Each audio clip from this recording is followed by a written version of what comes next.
It's time for Security Now. Steve Gibson is here. We've got a lot of updates from Apple, Firefox, Google, even Microsoft. Why? Well, the big Pwn to Own conference starts today in Vancouver at CanSec West. Steve also has the anatomy of the first weaponized malware, the Stuxnet. It's all coming up next on Security Now. Netcasts you love. From people you trust. This is Twit. Audio bandwidth for Security Now is provided by Winamp for Android, the ultimate media player for your desktop and Android device, featuring wireless sync. Download it free at winamp.com/Android. Video bandwidth for Security Now is provided by CacheFly at CacheFly.com. This is Security Now with Steve Gibson, episode 291, recorded March 9th, 2011. Stuxnet. Security Now is brought to you by Carbonite. Backing up the files on your PC or Mac is safe and easy with Carbonite. For a free trial, plus 2 free months with purchase, go to Carbonite.com and use the offer code SecurityNow. And by MailRoute. MailRoute is a secure hosted service that filters virus and spam for companies of any size. For 10% off the life of your account, visit mailroute.info. It's time for Security Now, the show that covers your security online, your privacy, and here he is, the man of the hour, our guru from the Gibson Research Corporation, the creator of Spinrite, the world's best hard drive utility, and many great free security programs, Steve Gibson. Hi, Steve. Hey, Leo. It's great to be with you again, as always. What's our topic of the day today? We've got a great one. I referred to it a couple weeks ago, probably when you were off and Tom was holding down the fort here, that Symantec had released a very comprehensive report on their detailed analysis of Stuxnet, which they really took apart. And I thought, well, this will make an interesting topic. And now I'm convinced that by the end of this podcast, no one listening will be able to doubt that the term cyber weapon applies. I mean, that clearly, I don't think there's any way this could have been produced without national level state sponsorship. And this thing is so sophisticated and was so targeted. The statistics that have been gathered demonstrate it. And one of the coolest things that Stuxnet did is, as it infected machines, it appended to a log of its travels.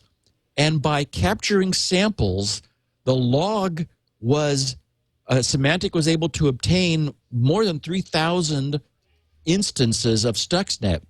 And by going back through the log that it itself carried, they were able to basically follow this thing back in time and determine that there were 3 specific attack waves and which 5 companies were targeted.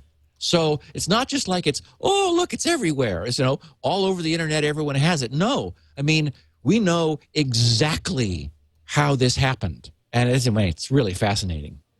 Well, I can't wait to find out more about it. We also have other security news, quite a bit of security news as we approach the Pwn to Own conference, which I think is coming up today or tomorrow. Before we do that, let me talk about backing up. Steve has this great program, Spinrite, which will get a hard drive recovered, but truth is, if you backed up, and I don't want to put you out of business or anything. I know I won't. That'll never happen. But if you backed up, it wouldn't be such a crisis, right? It's always the people who go, I didn't have a copy of anything. I need to save it. That write in to Steve. Let me tell you something. Carbonite backup will not sell fewer copies of Spinrite, no doubt, but it will save a lot of people's bacon. It already has. I can't remember. I saw the number, and I wonder if I have it here, of the number of files restored, the number of petabytes of data restored by Carbonite. It's in the millions. I think tens of millions of files that Carbonite has restored. These are people who were smart enough to install Carbonite. It's an online backup service that's both for a Mac and Windows. Uses your internet access, so whenever you're online, even at an open access spot like, let's say Starbucks, it uses SSL, so you're completely, private and secured. In fact, you can additionally encrypt data automatically on the fly in the background. I think they use Triple Des and Blowfish. And it is, so it's, it's your private data. And it is a great deal. $55 a year for all the personal data on your internal drive. That's all, that, whether it's gigabytes or terabytes. Now, I got to tell you, it uses your upstream bandwidth. So if it's terabytes, you plan on a slow first backup. But that's why Carbonite wants you to try it free for 2 weeks. Get a sense of how it works on your system. Go to carbonite.com and use the offer code. And please do this for me. Offer code security now. I know sometimes people go, oh, I can't remember it. I'll just use Twit. But then Steve doesn't get credit for it. And it's not like he gets paid extra or anything. It's just we want our advertisers to know what show you heard it on. So when you go to carbonite.com and you sign up, you get the same offer anyway. It just uses the words security now, one word, no space, to tell Carbonite that's where you heard the ad. Try it for 2 weeks, 15 days. There's a limitation, I think, on the trial offer that you can't back up videos, something like that. But you get the idea. And then if you decide to buy and use the offer code security now, they'll take your 12-month subscription and extend it to 14 months, which I think is a great deal. It's already inexpensive. Carbonite.com, offline backup. Oh, and by the way, one of the nicest features of Carbonite, you don't have to wait till disaster strikes. It's really off-site storage, too. You can log in on any computer and get any file that you've backed up anywhere, anytime. So it's really, for $55 a year, I mean, that's half what it would cost for the equivalent amount of storage on Dropbox, for instance. It's a really great deal. And there is a free iPhone app or BlackBerry app as well. And I think they're doing other smartphones too. Carbonite.com, Mac or Windows, online backup done right. That's what I use, and I encourage you to try it. Use the offer code security now to find out more. All right, Steve, I have in front of me a list starting with Patch Tuesday. Well, yes, we are just past our standard second Tuesday of the month. So Microsoft has actually a rather lean response this month.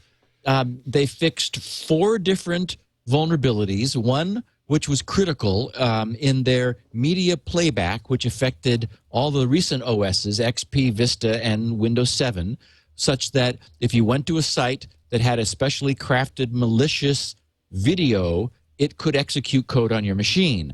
That they've fixed. The bad news is the zero-day exploit, which we have talked about recently, the so-called mHTML exploit. mHTML is sort of a pseudo protocol in the same way that we have HTTP : Microsoft defines mHTML : as a way to invoke MIME encoded HTML. We talked about how that's used for archiving whole web pages in the same way that MIME stands for multi-part internet message extension or something? Yeah, something like that. For allowing email to contain non-textual things like photos and so forth. MIME is how you do that. Similarly, this is how Microsoft has their own proprietary format for storing an entire web page, including all of its assets, its other photos and so forth. There's a problem with it, such that if you go to a website that invokes this protocol, similarly, they're able to get their own code to run on your machine. Well, that didn't get fixed this Tuesday, and I was hoping it was, because it is being actively exploited in the wild. So I wanted to remind our listeners that there is a one-click easy fix-it button that Microsoft offers. If you go to go.microsoft.com, then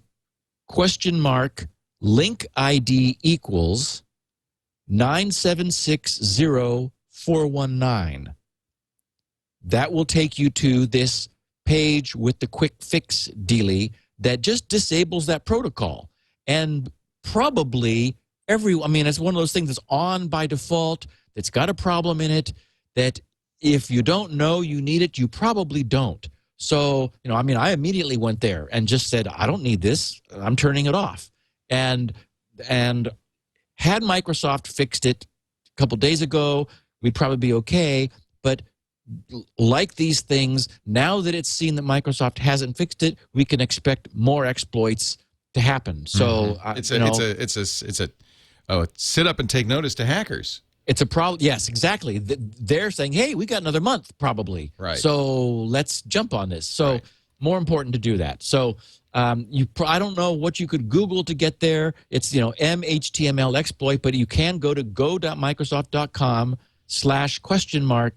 Link ID equals 9760419. And I get a immediate download when I go there. So you're getting an MSI file, an installer. Yes, in fact, that is the link that you get when you click the button. And so it'll instantly say, here's your goodie, run this, and all it's doing is it's just making some registry tweaks. It's basically removing the protocol from the registry where it's defined. So it's not installing anything. It's not, making any deep changes in your system, just changing some values. And there is on that, on the related pages about this, you can see, do-it-yourself registry stuff if you don't want to use Microsoft's little quick fixer. Right. So, maybe just go to the security advisory 250-1696, and if you want to read about it, and there's, I'm sure, a link there to the download. So yes, that's great advice. Yeah.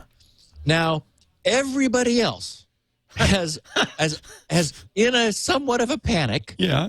They have pushed out fixes for their browser because of something you referred to that is happening in Vancouver as we record this today, Wednesday the 9th, the 10th, and the 11th of March, is the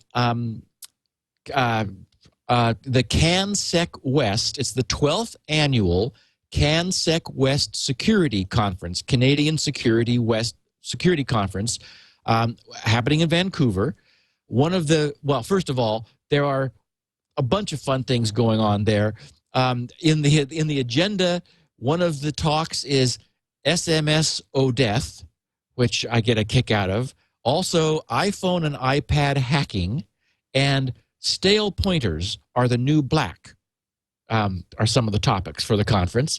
Anyway, one of the things that they host there, and we've talked about this for the last several years because fun things come out of it, is the so-called Pwn to Own, basically competition, where the security researchers and white and gray hat hackers who attempt to exploit not before known, that is to say 0-day vulnerabilities, which they've discovered or know of in the popular browsers. So in the ramp up to this, Apple recently immediately updated their Safari, both on the Mac OS platform and on the Windows platform. In the case of Windows, they moved iTunes, which uses the WebKit engine, which is what's common in Safari. They moved iTunes up to 10.2, in the process fixing more than 50 known security vulnerabilities over on the Windows side.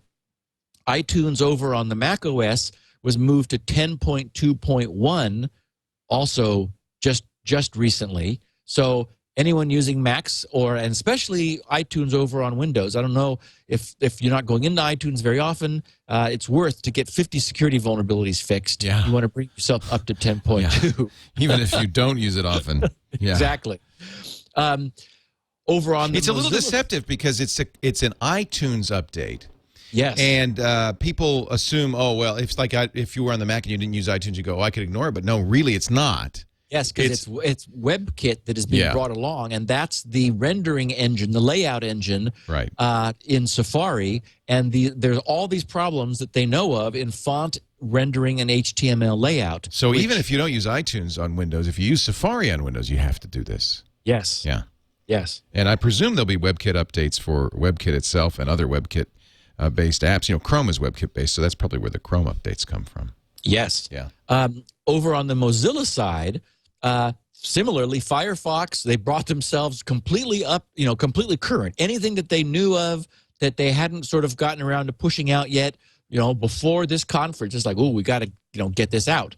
So, in fact, I noticed that I'm still at 3.6.13 on my main system, although a laptop that I started up yesterday did bring itself current.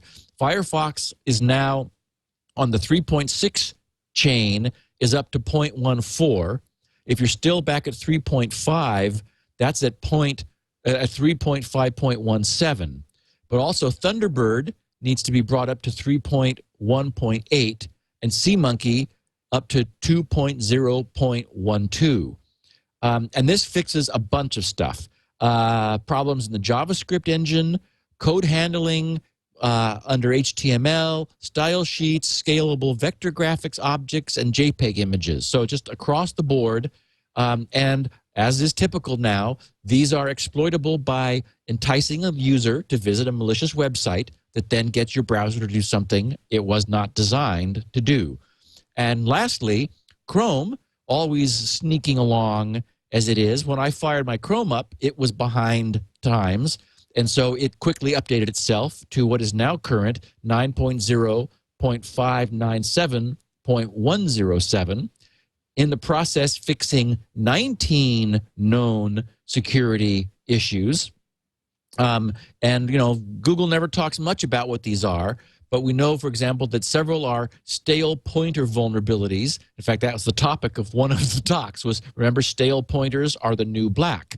And also they had an integer overflow problem. And one of the things we are now seeing more of is memory use after free vulnerabilities, where memory is released, but then there's still a pointer to it that allows it to be accessed and in a way that the designers did not intend. So that's cleaned up in Chrome. So across the board, our browsers have sort of straightened themselves up in the hopes that they're able to survive the next 3 days. This Pwn to Own conference on their website, they say, if you can execute arbitrary code, and they say parens PWN, which of course is the hacker hacker nim for maliciously taking ownership of something that was not yours, and it's really interesting because there isn't really a clear history of how that came to be.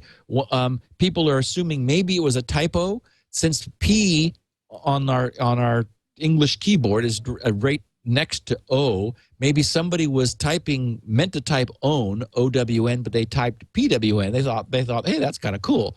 Who knows where it came from? But so if hackers are able to execute arbitrary code through a previously undisclosed browser, either Firefox, IE, Safari, or Chrome exploit, then the site says you can go home with one, parens own, so Pwn to Own. The browser prizes for exploits were increased this year to $15,000, and there are also state-of-the-art phones, laptops, and cash.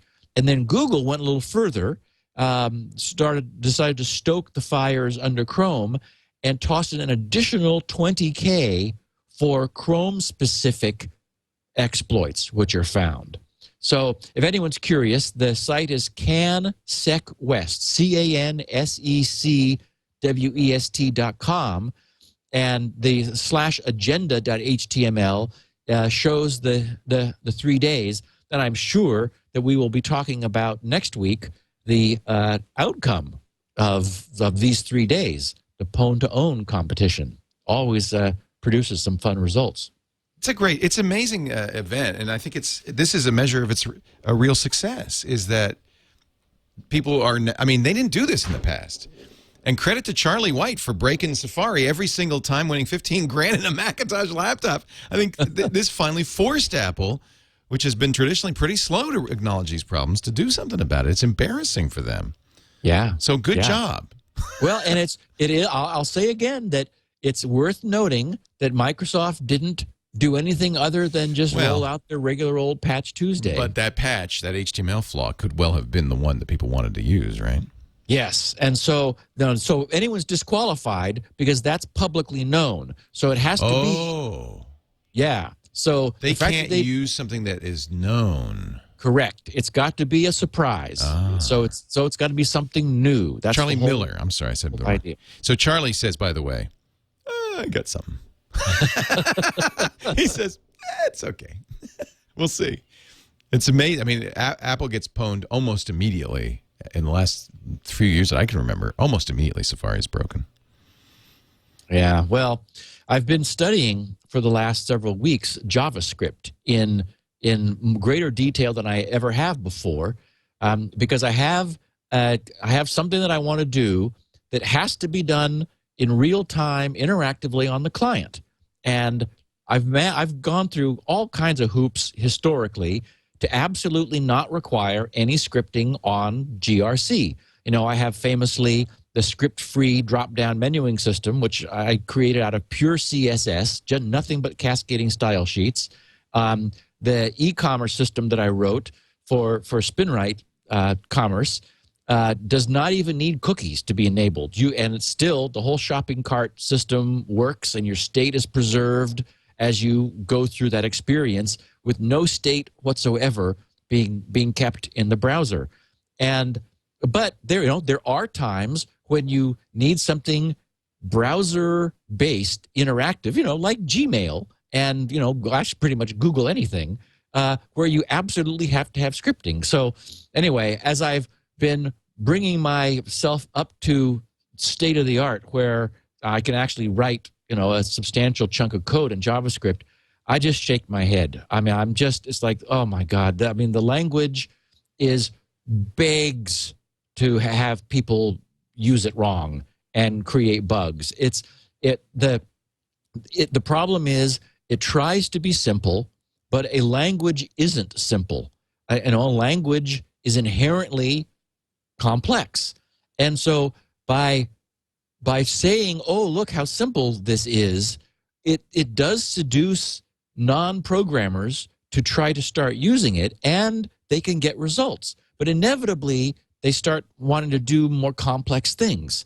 And the way JavaScript was designed, it just begs you to have problems, because it sort of tells non-programmers, oh, look, this is just sort of scripting. Anybody can do this. And Anyway, when I look at these sorts of competitions, finding problems, and also I look at the complexity in modern browsers, I'm just not surprised that they can be owned. That they've gotten incredibly complex. Pastel's law is be liberal and this applies to browsers, be liberal in what you accept and stingy in what you put out. And being liberal in what you accept for a browser means having to support, as you say, many, many, many, many different protocols and ways of interaction and styles. And it's hard to prevent attacks when you're that open.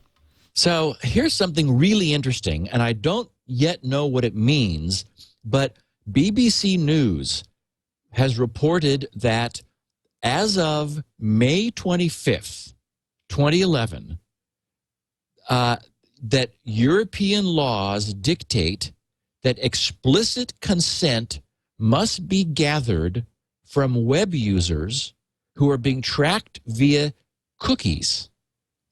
The beginning of their report says, quote, the way websites track visitors and tailor ads to their behavior is about to undergo a big shakeup. The story says that the changes are demanded by the European e-Privacy Directive, which comes into force in the UK in late May, on May 25th. And it says the section of the directive dealing with cookies was drawn up in an attempt to protect privacy and, in particular, limit how much use could be made of behavioral advertising.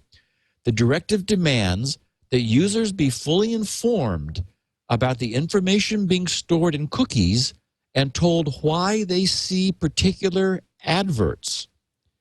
And then, quoting again, it says, specifically excluded by the directive are cookies that log what people have put in online shopping baskets, meaning excluded are first-party cookies, which is what you typically need in order to maintain your local state with a remote server, but it's the third-party tracking mechanisms that we've talked about, which apparently become not really outlawed, but again, it's not quite sure what this means. Now, in looking into this further, I determined that the UK isn't quite sure themselves yet what it means. They've said, with some embarrassment, that their formal written policy about what exactly this means won't be ready by May 25th. And then, of course, we have the other problem of jurisdiction. I mean, they don't have any jurisdiction on me. I mean, I'm not using any tracking for anything, but the net is global. And so I guess they could, within the, I don't know if this applies, it says European law. So is this maybe within the EU? I mean, there's a lot more we need to find out about what this means, but it means something. And presumably companies operating within whatever environment this pertains to will have an obligation to disclose their use of tracking. So again, this is we're at the beginning of what feels like some serious change. We've got the browsers adding "do not track me" headers. We've got the U.S. grumbling around trying to figure out what direction it wants to go in, and here we've got now the UK saying, "Okay, there's a date." It doesn't quite mean anything yet, or we're not sure what it means, but there is one. So I just wanted to put that on our listeners' radar. That's going to be interesting to see what happens. Very, very interesting. Meanwhile, Google has famously been having problems more with their Android marketplace apps. 50, or I should say about 50 apps were found recently to all be infected with the same piece of malware known as Droid Dream. It uses a previously known vulnerability in earlier versions of Android, that is before 2.2.2, which is the version where this hole was closed. But Google became aware that a bunch of apps, on the order of 50, had made it onto the marketplace, had been downloaded, and were in use by Android users. So they pulled the apps immediately from the marketplace. They've suspended the accounts of the developers who were believed to be responsible for the infected applications, and they've said they've notified law enforcement. One thing, I guess, and I haven't looked closely at the contracts with Android Marketplace, but you don't put apps up there anonymously. You have to sign an agreement about what your conduct will be. And I did read some editorializing on the net that was saying, well, this is interesting because, big companies like Google, who have big bunches of attorneys, can afford to pursue the people who do this, who are presumably known. So one of the things that Google did was then they took advantage of their so-called remote application removal feature to remotely go into the phones of people who had these applications installed and removed the app and then installed something called Android Market Security Tool March 2011, which proactively closed the hole on their versions of Android earlier than 2.2.2. So Google's doing, I would say, everything they can to respond to the fundamental problems that they have with being more open than, for example, Apple is with iTunes and the the iPhone and iPad app model. And that's the price you pay. Yeah.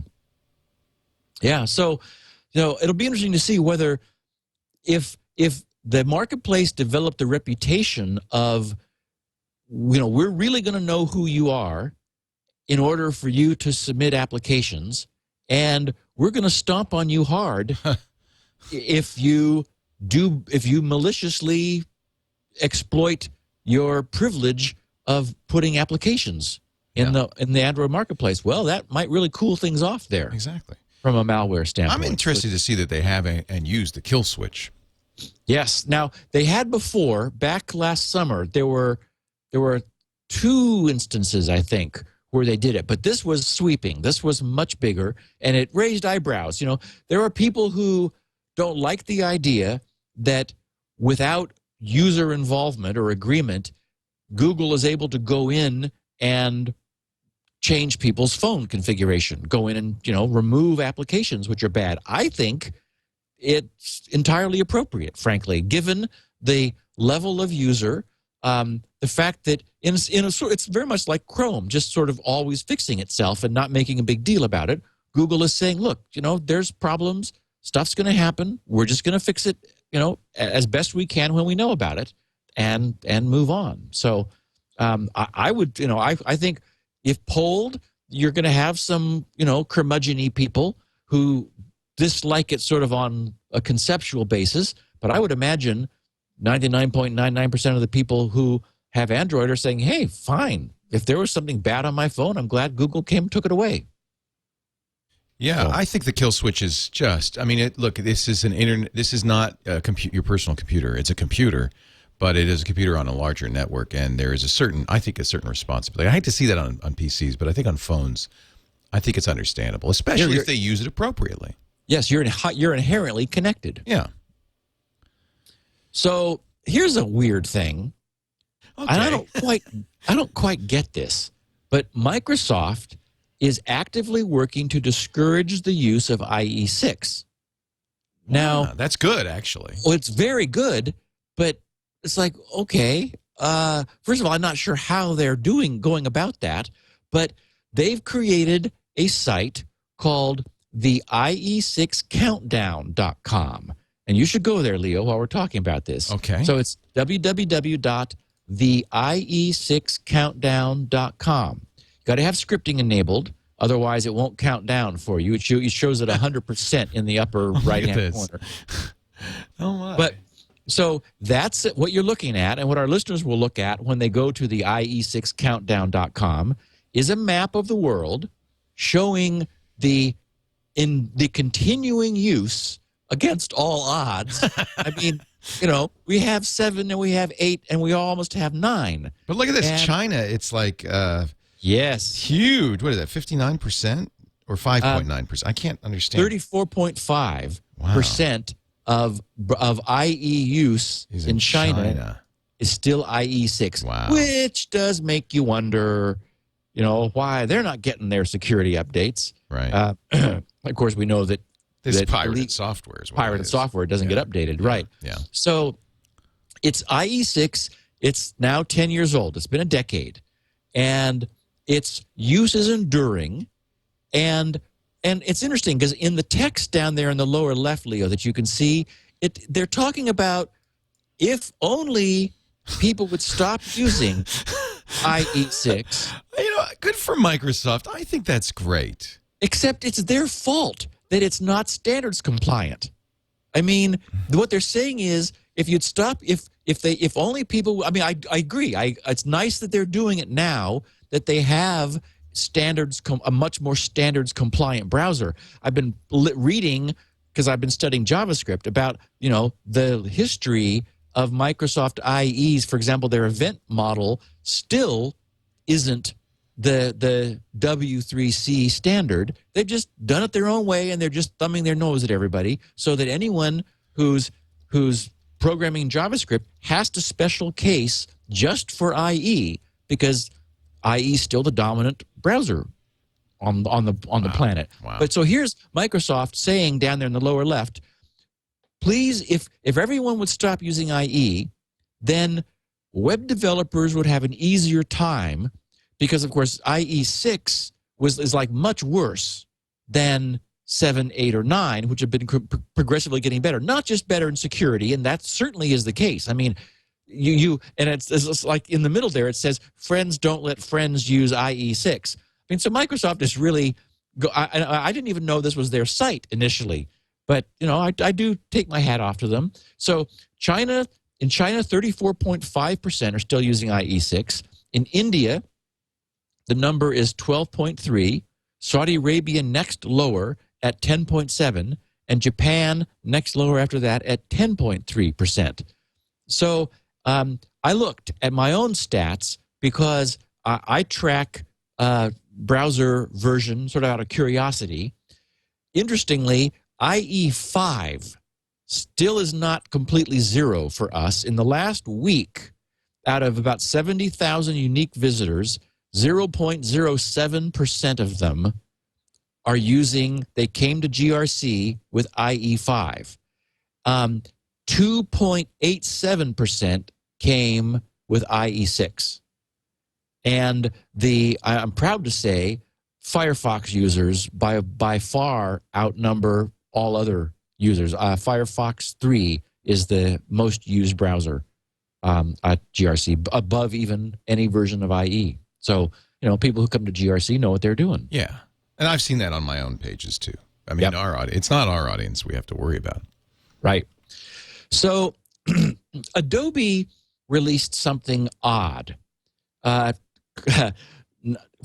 Adobe Labs released something called Wabby, which converts simple Flash games and animations into JavaScript and using HTML5 and scaled vector graphics so that they can run on, quote, devices that do not support the Flash runtimes.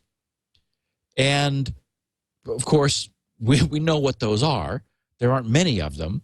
And then on their release notes page, they further said that complex animations crash the browser and zooming in and out can cause odd artifacts in the browser.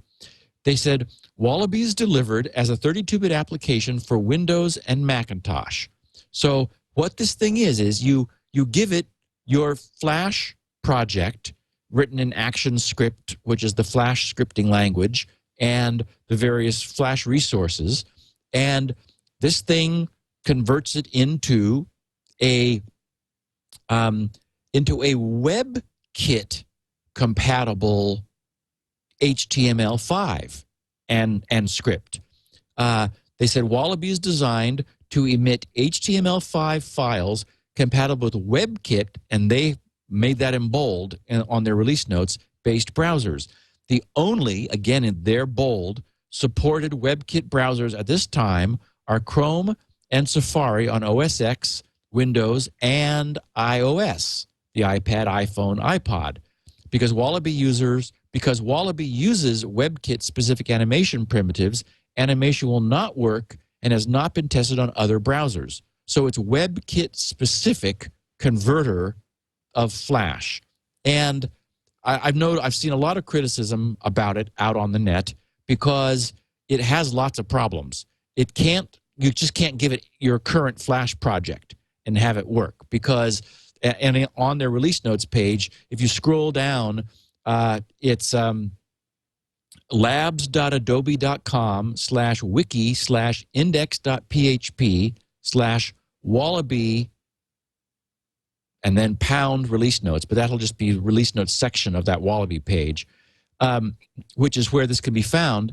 So clearly what this is a response to Apple and Jobs saying we don't want Flash running on our devices. In fact, we're going to prohibit it from running on our devices. But what's odd is that Apple has also made it very clear that translators cannot be used, that you have to write things natively for their platform in order to use them. And so this is a translator. On the other hand... But it runs in the browser, ultimately. Exactly. Okay. Exactly. So you can do anything you want on a web page. Apple can't stop you from putting a web page up. Exactly. Yeah. So I guess this is just, this crossed my radar. I thought our listeners would find it interesting. That I'd like to see what kind of translation, how good the translation is. Yeah. It uses SVG for graphics. Scalable vector graphics. Yeah. Does it have a video layer? I'm looking through here. Doesn't seem to have a... Yeah, video is unsupported. So the thing that most people use Flash for doesn't work. Yeah, and they said games and animations. So it's going to be, I don't know, line drawing stuff, and there's a lot of games in Flash that are just animations, I guess. And so if they work, it does allow people a way to make that happen. I guess there's no economic model for it because you can't sell something like this through the iTunes store. All you could do is say, oh, here, click this link and run this game. And we'll hope there aren't any bad security vulnerabilities with what Wallaby does. I don't know. Now, yeah, that's another issue. But that's up to the browser, right? I mean, if it's HTML5. Yeah. The browser's ultimately the security model here. Yep, exactly.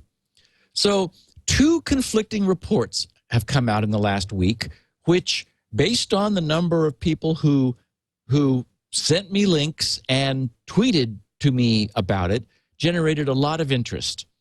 A UCSD study came out which stated that erasing data on solid-state disks is difficult to do.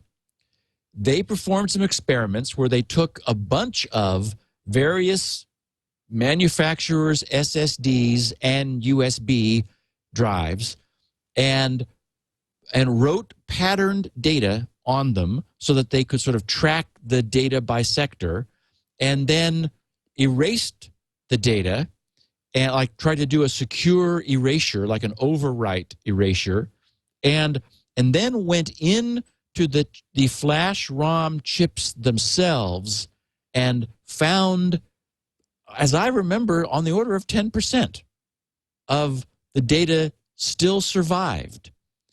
Now, at the same time, another report from Australia, from the Murdoch University in Perth, some researchers are complaining that solid-state drives are making forensics, traditional forensics, difficult because the logic in the drives, sort of the firmware in the drives, is altering the contents without any external intervention, causing these drives to lose data that forensics people would like to be able to recover.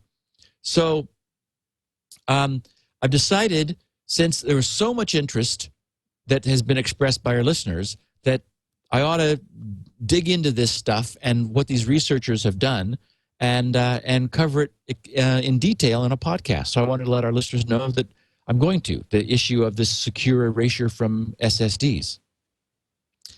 And many people also tweeted in response to my comment last week, Leo, you'll remember, about one listener who was annoyed that the podcast was so long. Well, we got a response back. Oh, not a. I mean, many people took the time to say, Steve, I love it the way it is. Love you and Leo bantering when you do. Listen for information and entertainment. Go for it. And please don't feel like, the guillotine is going to drop if you, talk a little longer. So I wanted to acknowledge and thank everyone who thinks we're doing just the right thing here. Yeah, I mean, this is the show with the least fluff of any show on the network. You could rightly complain that other shows are padded with BS, but not this show. This show is dense with material. I have a little BS. Okay. Here's once in a while, it's fun. I'll ask our listeners to indulge me because this was really neat. A listener of ours named Kent Nelson referred us, meaning GRC, to a posting he found on mediasmartserver.net. This was posted February 24th, 2011 at 3:12 a.m. So somebody who was, up in the wee hours of the night. And this is on a board under Windows Home Server Troubleshooting and Support. And so this person, whose name I don't know, but I thank him, said, I came to this board because I have a particular problem with my Windows Home Server. People were helpful, and I wanted to pay back by contributing a little. Surfing through the topics, I see the same themes recurring over and over again, themes that I recognize from my day job. It would be a game of whack-a-mole to answer each of these individually, so here is a piece of advice to all. Firstly, what is my day job? I run an IT help desk company focused on the home market. Our workshop processes a vast number of PCs from every manufacturer and with every conceivable configuration. When you deal with thousands upon thousands of machines, patterns start to emerge. The pattern that I am recognizing from your posts is disks with health problems, not the blindingly obvious disk has stopped working altogether type of health problems. The system itself will tell you about those. The much more subtle problems created when a drive starts to have low-level problems. Modern disks are miracles of engineering. It is a true wonder that they work at all. In fact, when you this guy sounds like me. In fact, but it's not me. In fact, when you look under the covers, you can see just how close to the edge they're actually operating. These things are throwing millions of errors as they try to read data, fail, and have to go back and try again. None of this is surfaced to the operating system. You have to use special software that talks to the smart subsystem on the drive to get at such data. If a drive has a problem with just a tiny part of its surface, the performance of your computer can fall dramatically as the drive keeps trying to get the data. A good number of posts with folks seeking those posts with folks seeing machines behaving in flaky ways or working one time and not the next sound like disk problems to me. This should hardly be a surprise. With your home servers, you guys are dealing with many more drives than people with a single drive in a single PC. You are bound to run into more drive problems. The problem is the operating system gives you no visibility of such problems. It simply waits for the drive to do its thing. The only fault you're ever going to know about with the operating system is complete failure. All the subtleties up to that point, and you can be sure there were many, will be lost. There are tools for monitoring the smart subsystems on your drive, but we have found them to be of very limited use in the workshop.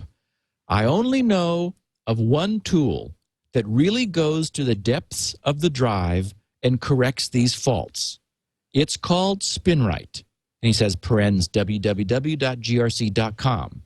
I should say this post is not an advertisement for the product. I have no connection with the vendor. If I knew of alternatives, I would list them here, but I do not. To the best of my knowledge, this is the only tool that does this, and it is extensively used by professional workshops throughout the world. Certainly, it gets run on every spinning drive that comes through our workshop. He says, parens, it is not suitable for SSDs. Yes. He says, I have personally seen it bring back to life non-booting PCs, recover data that was thought to be beyond recovery, and speed up systems to no end, and I have seen this numerous times. There are techies who say that such a thing is impossible and could never work, but they are also the people who have never tried it. Do not take my word for it. Ask around. The only downside is it is not free. He says, parens, $89. However, to folks like you with terabytes of data to protect and manage, it is a reasonable investment. I own my own personal kit. Oh, it says on my own personal kit, I run Spinrite on any new drive before deploying it.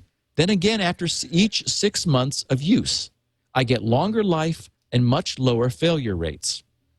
I suggest you consider running this product on any PC or server that displays any odd behavior. You need to extract the drives from your home server and connect them directly to the motherboard of a spare PC, because you need to boot from a CD to run it, which is not an option on a headless server. It will work via a USB adapter, but this is very much second best, so plug the drive into the motherboard. It takes an age to run on large drives, but there is no way around that when you read the documentation on what it is doing. Do not be put off by their website, which is very amateurish. No, it is not. Well, that's what he wrote. Oh, okay. This is a geeky product for geeky people that's been around for more than 20 years now. Yeah. I apologize that this post is unbalanced in that it is focused on a single product, which makes it feel commercial. If foreign members know of anything else which can perform these tasks and has a good reputation, then please comment and we can add some more balance. I suggest the moderators consider making this a sticky post. As with an audience like this, managing lots and lots of big drives, disk health will be a crucial topic. You will also save yourself a lot of time trying to whack each of those moles. Yeah. Boy, that's you must be thrilled about that. I mean, that is great. And by the way, I don't know what they responded in the forum, but I don't know of anything that's anything like Spinrite. I mean, there was nothing. There were some people who said, "Yeah, we agree," and there were some Security Now listeners too. So that was the neat. One and only. I mean, and I suppose as SSDs become more prevalent, it may be the last of its kind, right? I mean, yeah, I can't imagine at this point. I mean, I don't know how much longer spinning drives will last. I guess we got another decade or so, but. Western Digital just bought Hitachi. Did you see that? Oh, I didn't see that. Interesting. Yeah. So Hitachi bought those IBM drives. Yep. Hitachi bought the technology from IBM. Now WD has acquired it from Hitachi. So it's WD and Seagate. Wow. Pretty much. Yeah. Wow. That's too bad. I like those Hitachi drives. Oh, that was absolutely my favorite when I could choose. That's what I'm with you, Leo. Yeah. They were great drives.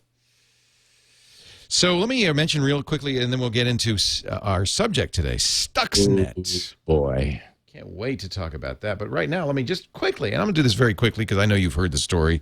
I don't need to belabor it. Just remind those of you who are looking for a spam solution and run your own servers. If you're using Gmail, you don't really need anti-spam anymore. Google does a very good job. But there are lots of people, lawyers, doctors, businesses of all kinds, schools, who don't use Gmail for a variety of reasons, who do need good anti-spam protection. And you could buy there are boxes that you could buy to do this. But really, the best service, it really is great, is MailRoute. My friend Tom Johnson created this in 2000, what did I say, 4, I think? That's when I started using it. Millions of messages a year stopped cold by MailRoute. Just very effective. A very low rate of false positives, 1.25 million. I don't even bother checking for false positives anymore because it just does such a good job. I know I'm getting the mail I want and not so much of the spam I want. It's automatic, effective, and right now if you use this special URL, you'll save 10% for the life of your account. MailRoute.info. Typical MailRoute customers see a 95% reduction in their inbound email volume. 95%. I get actually, I think 97%. That's how much of my mail is spam. MailRoute.info. Find out more. Business accounts start at $2 per user per month for 10 users. And thanks to demand from the Twit Army, there's now a service for individuals as well. Less than $30 per user per year. MailRoute.info. Find out more right now. Thank you for letting me interrupt with this important message. And now, let's talk about Stuxnet. So what we have is, without argument, a true cyber weapon, which was, over the course of about 9 months from the time it was first seen to the last version that was seen, was under development. Symantec called it the most complex threat they had ever analyzed, because of the number of different functions that it contained, and also the fact that it was very cross-platform. It was or is, because it's still out there a little bit, but it is a Windows-based worm, but it's designed to infect non-Windows-based systems. Many things are absolutely no longer in doubt. It cannot be doubted that this was directly targeted at the Iranian nuclear enrichment project. And I'll explain exactly why we know and how we know what we know. But it contained multiple zero-day exploits, bundled in a Windows rootkit to hide itself from anyone, the first ever PLC, or Programmable Logic Controller rootkit. That had never been done before.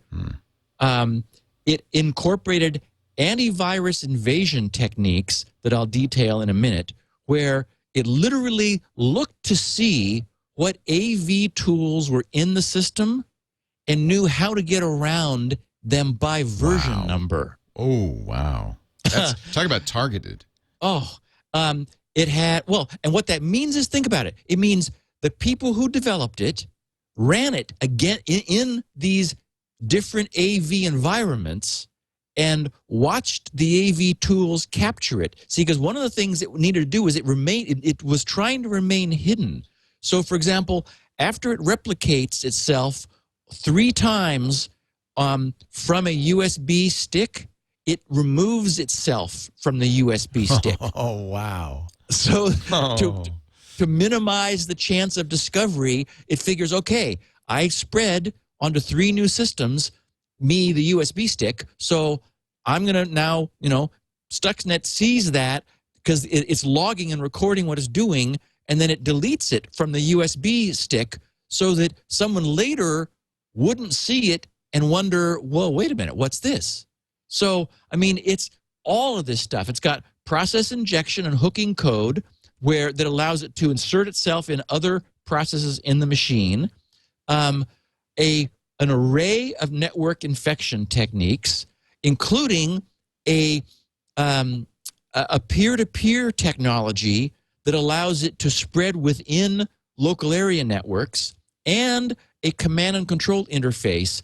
It connects to a couple of domains that I'll describe in detail in a minute in order to report on its existence and to give those domains the opportunity to update the code. So essentially a binary package comes back, which is then which is actually encrypted. It's decrypted and then executed in order for Stuxnet to evolve over time. So it's functionally, it's able to self-replicate through removable drives, as I was saying, and that exploits a vulnerability which Microsoft knew about, and we've talked about it. It was that .lnk vulnerability where you didn't even have to open a link, a shortcut, just viewing the shortcut in Windows Explorer could cause that file to execute by malforming the way the link file was made. And the rootkit knows which is hiding this, knows exactly how many bytes long the file is, and when when Windows Explorer attempts to retrieve that from the directory, the rootkit says there's no file here, so you just don't see it, even though it's sitting there on the drive. So it's also able to spread through the land using a vulnerability that was also known for some time in the Windows print spooler in order to, everyone has the service running in Windows by default. The LAN is a trusted environment. So unless those Windows machines were patched current, they would have this problem. Oh, which is a perfect example for one of the questions we were asked last week. Remember the guy whose company had 15 machines behind a Windows server, unquote, and they were back on Service Pack 2 and no one was patching them. And he said, is this a problem? Well, here's a perfect example of where machines on a LAN have visibility to each other, and the Windows firewall protects you from WAN-based things, but because Microsoft wants to make things easy, like file sharing, does not protect you from LAN-based threats to the same degree. So if you're not patched, if you've got this Windows print spooler service listening, then Stuxnet would have been able to infect all the machines on that network. And there's an SMB exploit, another well-known problem in the server messages block, the so-called file and printer sharing service, which Stuxnet also knows. So machines that were kept really current would have been safe because these were known and patched vulnerabilities in several cases, but there were and still are, even today, Stuxnet is using some privilege escalation exploits which have never been made public, which it uses in order to get around these AV devices. So It copies and executes itself on remote computers through network shares. And Siemens has a version of Windows called WinCC, which runs something called Step 7, which is it's all Windows hosted, and this is the sort of the programming and code writing and debugging tool to which you connect Siemens-based programmable logic controller devices in order to sort of download the code that you write. PLCs are programmed in sort of they have like an assembly language and also sort of a simple step-based basic language in order to tell them what they want to do. They're pretty simple-minded, but so you do all your authoring of this stuff on a Windows-based machine, then hook up the device and download it into the PLC.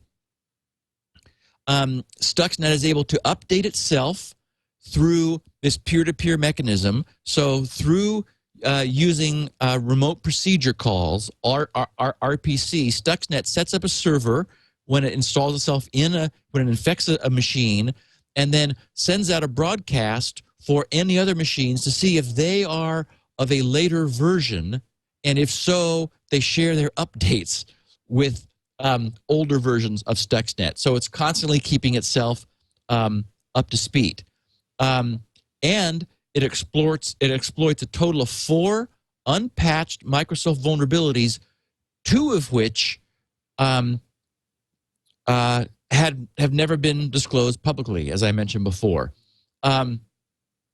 Okay, so what's significant about this, when you look at how comprehensive it is that it could never have been designed blind. That is, this is not something that script kiddies, no matter how much they want to, could create. This, in order to pull this off, you need, first of all, essentially schematics of the target. Somehow, someone got, through information leakage, very detailed description of what it was that was going on in Iran's nuclear enrichment program. And of course, that's not information they were letting go of.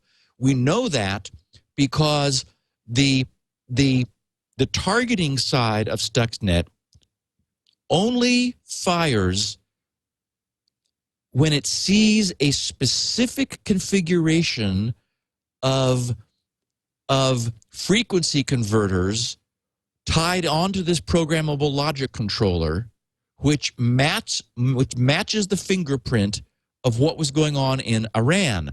The problem with Stuxnet is that it's a little bit blunt in that it is a propagating virus. 100,000 copies of it are like infected Windows machines all over the place. So although it was dispersed in a targeted fashion that I'll talk about in a second, because of these abilities it has to propagate, it got loose from the targeted companies, the 5 companies with connections to Iran that were infected with this, and it got out into the wild. Well, we wouldn't want this thing infecting, our own nuclear power plants, or opening the floodgates on the Hoover Dam, or, anything else. I mean, programmable logic controllers are used for all of these things. This is like the way process control systems are run.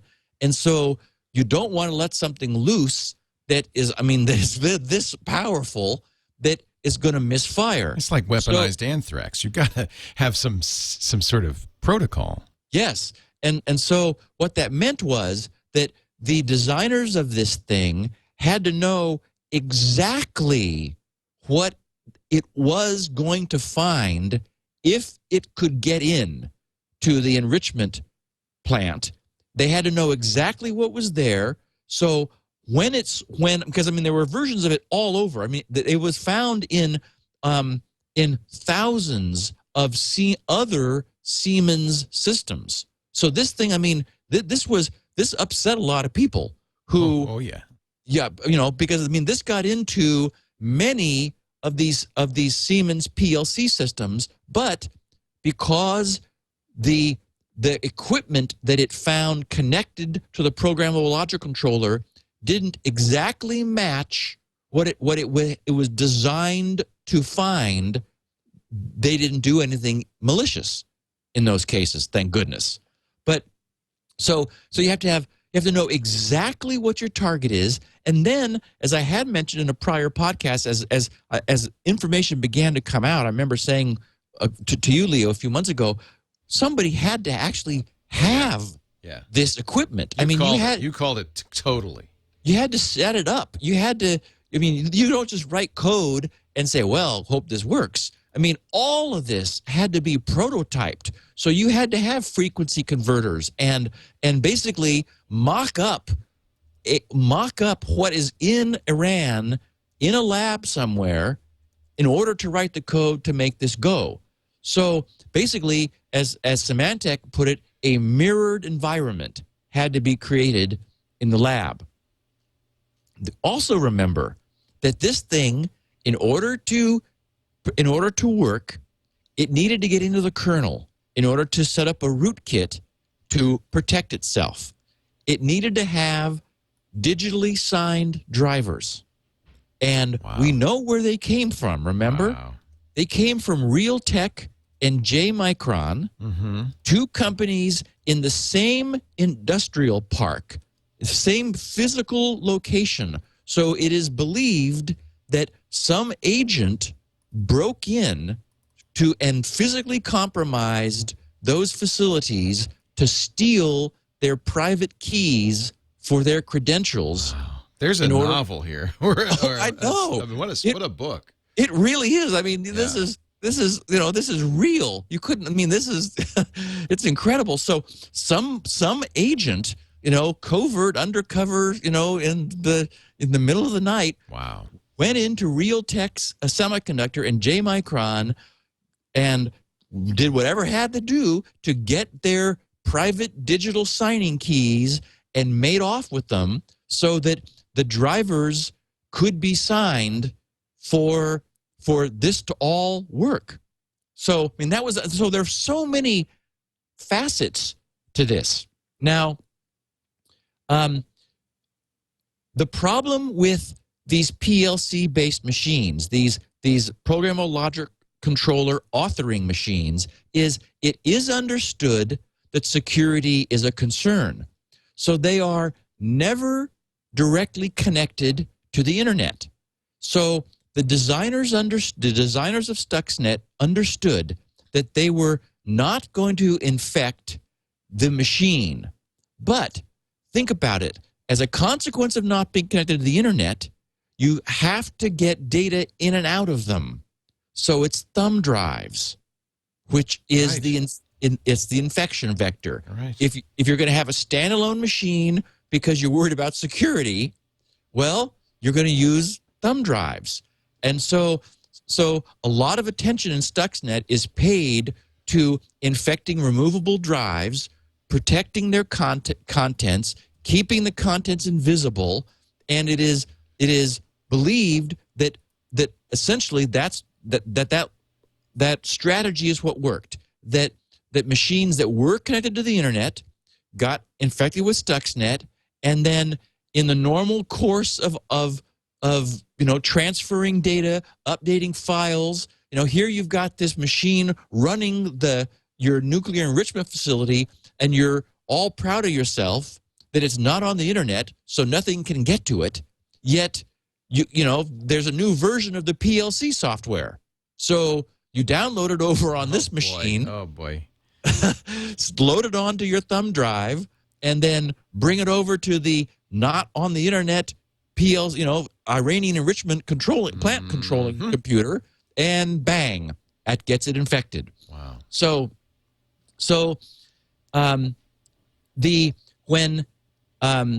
When Stuxnet arrives in a new machine, and I have written down here somewhere the domains that it queried. I should look. I have your notes. Here it is. It's my premier football, FUTBOL.com. So www.mypremierfootball, spelled futbol.com, and www.todaysfootball, futbol.com, are two servers which originally pointed into Malaysia and Denmark. When the worm was able to get itself installed, it would look up the IPs of those DNS domains and send a package of sort of status, including its log of its entire history of infection. It had a timestamp, information about the OS version, and additional information, and that log. So over the time that Stuxnet was known about, Symantec was able to collect over 3,280 unique samples, individual instances of Stuxnet, each with a different log, because each log tracked that, basically the lineage, all the ancestral versions. As it had infected one machine after another, it kept appending to this log. What they know as a consequence of being able to mine these logs of this 3,280 different instances of Stuxnet is that there were 3 events targeting exactly 5 organizations, each having a presence within Iran. From those 3 events targeting 5 organizations, 12,000 infections can be traced back to exactly those 5 organizations. So basically, and we don't know how Stuxnet was planted in those organizations. Could have been a conspirator, could have been, emailed in, somehow they got within those organizations. The first organization, and they've remained anonymous in this report, was targeted twice, in June 2009 and then again in April 2010. The second organization was targeted 3 times, in that June 2009 attack, the second one in March of 2010, and then in May of 2010. The third one was targeted once, the third organization targeted once in July of 2009, as was the fourth organization. And the fifth one was targeted once in May of 2009, and then, and I said, but had 3 initial infections, because the same initially infected USB drive was inserted into 3 different PCs. Oh yeah, so there were it was targeted once, but it was salted in 3 different locations within that organization. And so Symantec was able to track back all the way back to those, very original 3 instances within that fifth organization. The shortest span of time between the compilation of Stuxnet, where it was, literally its source code was compiled, which inherently binds some date information into the code, to an initial infection was 12 hours. So this thing was built, and in at least one case, within 12 hours, an infection was planted. The longest span between compilation time and infection was 28 days, and the average was 19. So this whole thing took place in the latter half of 2009 and the beginning of 2010. And so they know from, again, looking at these logs, that there were 3 attack waves. Essentially June 22nd in 2009, March 1st in 2010, and April 14th in 2010. And Stuxnet was getting better. The March 1st attack was a much more capable worm than the June one. So if you sort of put yourself in the mindset of the people who were doing this, who designed this, they had a goal and they had a system which was providing them feedback. And so that was a mixed blessing, because obviously Symantec is able to determine everything they have because of the feedback which the worm provided to its command and control servers every time it propagated. But you could see also that while it was unknown, before it became known, this was vital information for the designers, because it allowed them to profile the performance of this weapon they had written in the wild. And they were, these were spear attacks. I mean, they were somehow sending agents into Iran or into affiliated companies and planting Stuxnet there. We know that because of the dispersion of the virus. Of all infections of Stuxnet globally, 58.31 were in Iran. 58.31%. Sorry, 58.31%. That's pretty effective. So yeah, Did a good job. Nearly 60% were in Iran. So, but that's just machines infected. So that means, it wasn't released in Santa Clara and, all went there, because all the machines between here and Santa Clara would be infected. I mean, so the point is that it started there somehow. Somehow it was planted in that location, like near to its goal, and then spread locally. And of course, due to the fact that it was a worm and used unpatched but known vulnerabilities of Windows, it did get loose. Yet, as I said, the weaponized end, thank goodness, was so tightly targeted that it didn't do damage to all the other Siemens systems that it sought out and did infect. 18% in Indonesia and 10% in India, and then it fell off. And also, the Siemens Step 7 system that I mentioned, of the infections, 67.6% of the Iranian infections had Step 7 software installed. So it was seeking out and looking for these process control-based systems. 8.1% in South Korea of the infections had Step 7 installed, 5% in the USA, and 2.18 in the UK. So, it did, for example, in the US, 5% of the infections of Stuxnet were Siemens-based systems. So it was infecting US-based process control systems, and the good news is, the floodgates of Hoover Dam didn't get opened as a consequence. So, well, I think it's really clear that, we know, in fact, I think we know who did this now because there have been some revelations, but I think it's pretty clear that they were heavily targeting. Yeah, well, and this evidence, and effectively.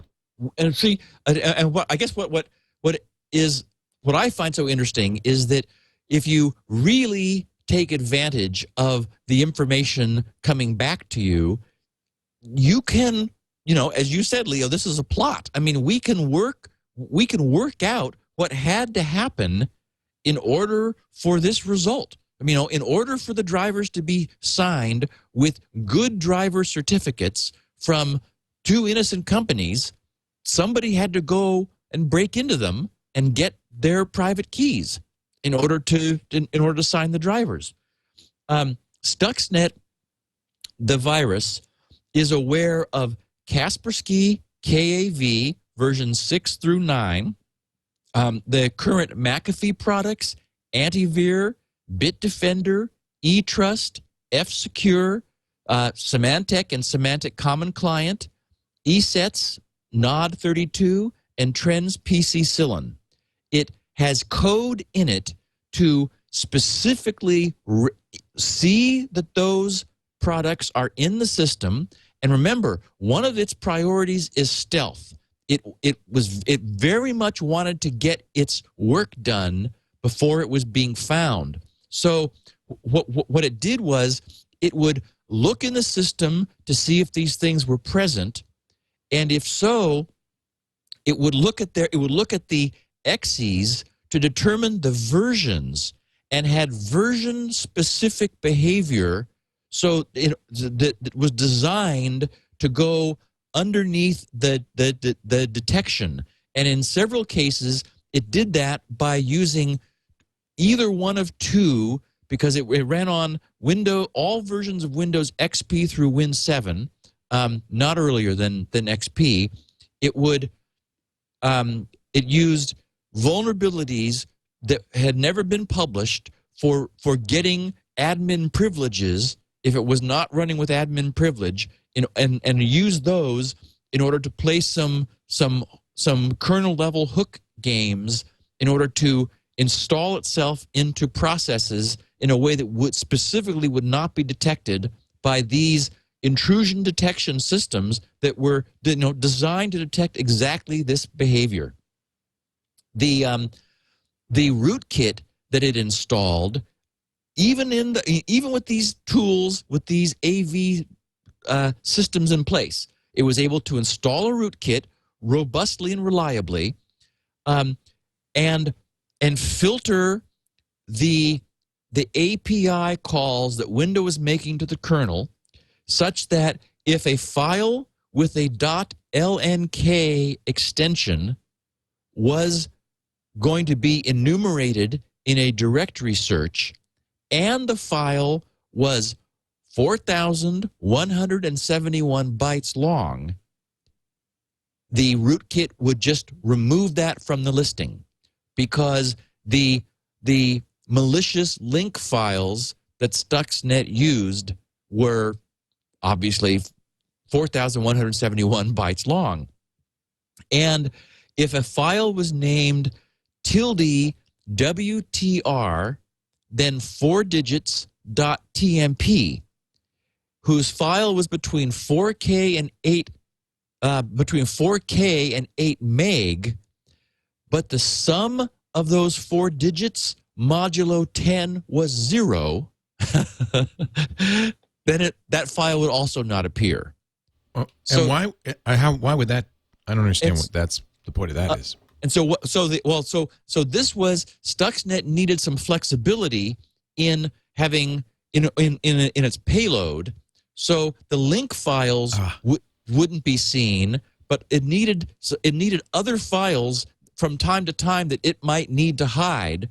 And so what it would do is it designed the rootkit filter such sort of with a pattern match, so that if the pattern was .wtr, then 4 digits .tmp, and if the sum of those digits added up to 0 modulus 10, then that is added up to 10, 20, 30, 40, for example, or 0, I guess, then that triggered the rootkit not to show that file. So they could hide in plain sight. Yes. It wouldn't be an obvious rootkit file. Precisely. So and it had to coexist. So so this was on the thumb drive or on the system where Stuxnet was installed. It had to coexist with other things, and it would look when it was going to jump onto the thumb drive.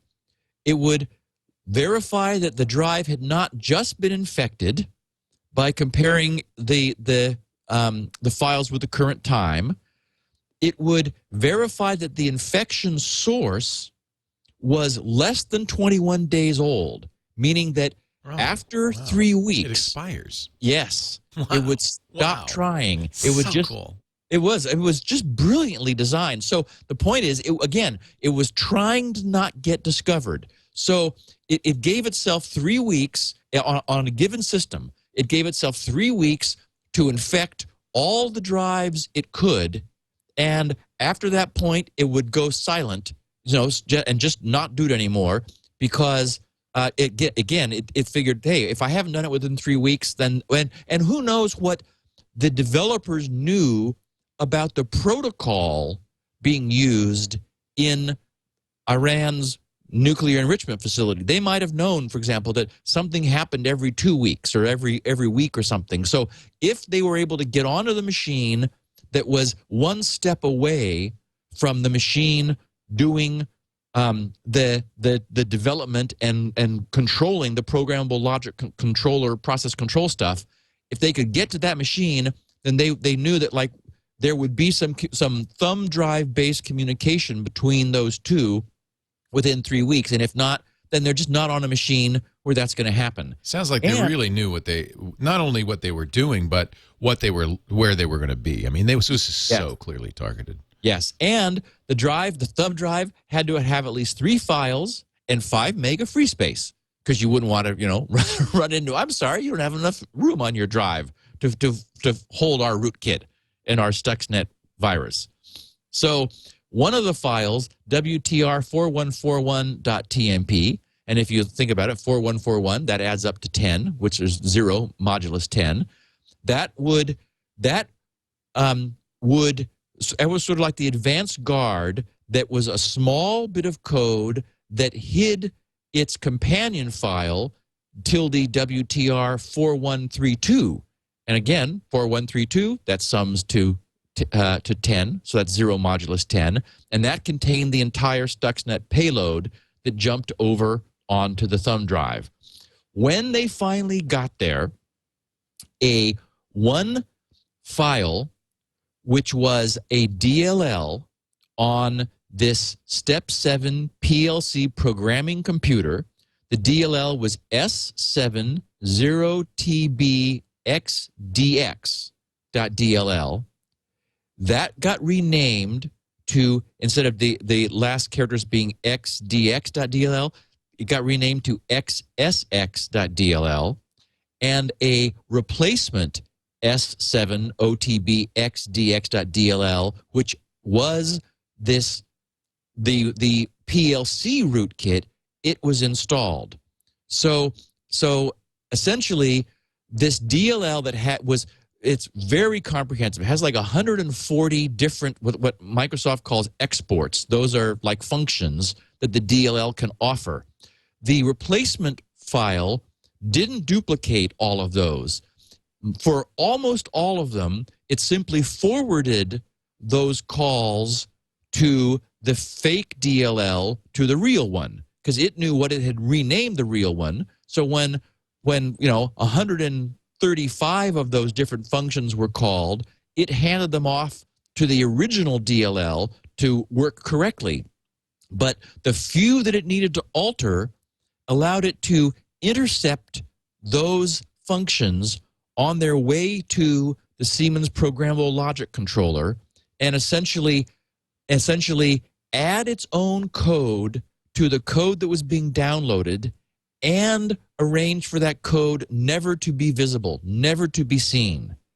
And so everything we talked about was for just the sake of getting a bit of code, custom written code, appended to the front of the code controlling the PLC, and that it also had to be that code that looked around at what it was connected to and knew whether to do anything or to stay inert. Wow. And so that's the history of the world's first, truly weaponized internet worm. And do you think the people who wrote this were security researchers, virus authors? Do you think they took existing code and modified it? I mean, it sounds fairly sophisticated. Anyone who... maybe they contracted out. I mean, look, Israel did this, right? We know that. Yes. We've heard that, in fact, they had exactly the same setup intentionally. It was pretty clear. Yes. And they had, of course, they had means, they had the motive, because they didn't want Iran to have a nuclear bomb. Yeah, I would say they probably did it with help. I believe that there are resources in the U.S., and we certainly would not be hostile to the intention of of keeping Iran from getting a nuclear bomb, and the argument was that that's what they were using this nuclear enrichment for. Despite their denial, saying that they just want it for electric power generation. So, you have to think that within the NSA, within our own government, and sort of shady organizations. I mean, we were talking about what is it? HS Gary is the company, or HSB Gary. I can't remember the name of the company, but it's a major sort of hacking contractor. Right.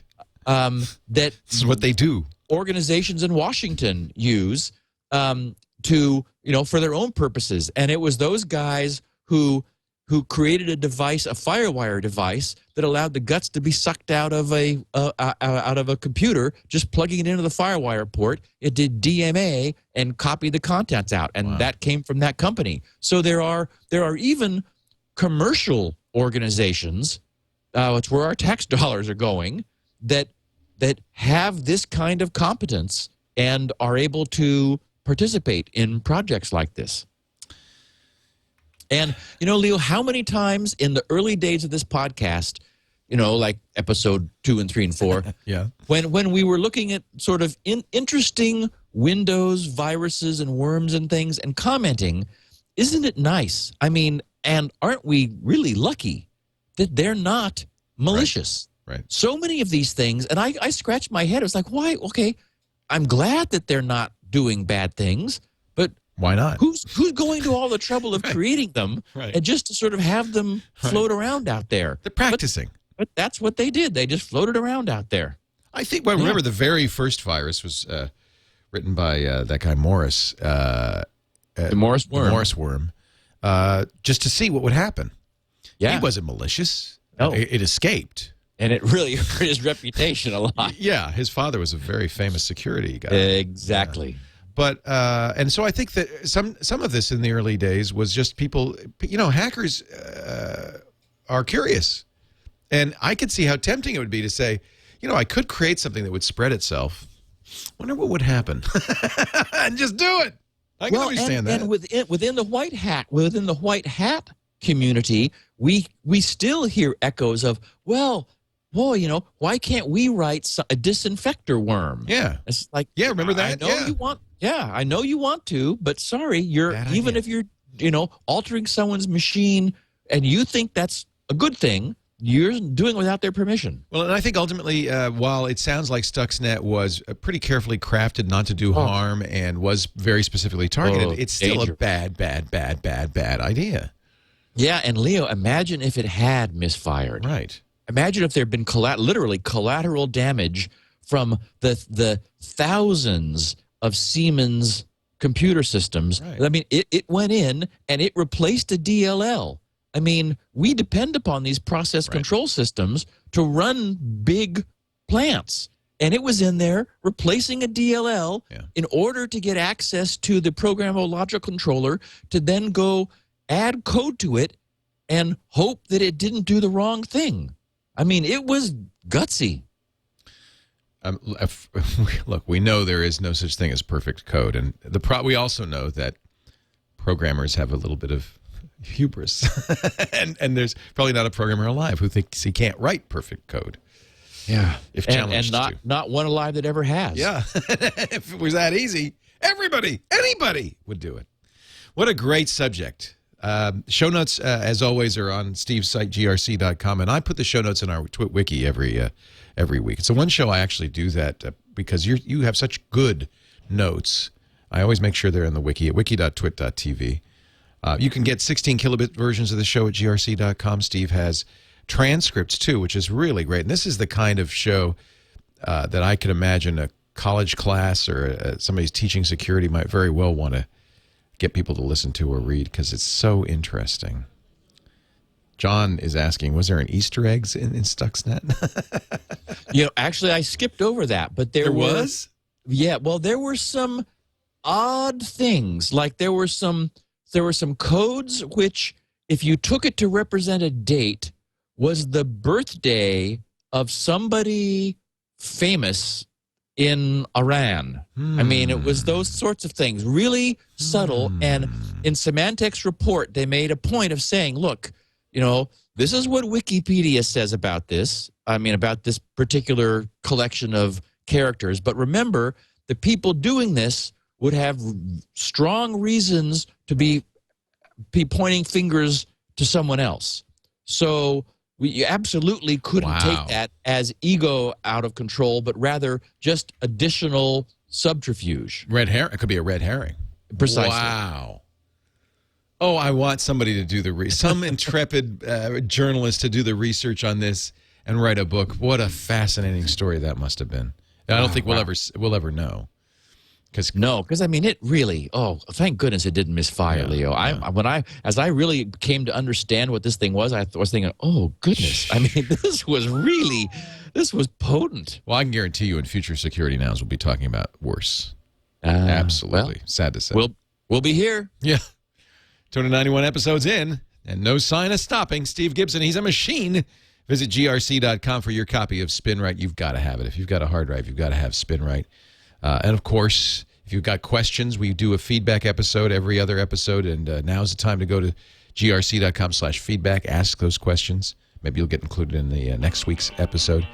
And tune in every Wednesday at 11 a.m. Pacific, Apple permitting. Thank you for moving last week. 11 a.m. Pacific, 2 p.m. Eastern Time at live.twit.tv to watch. Steve, thanks so much. Thanks, Leo. We'll see you next time on Security Now. Security Now.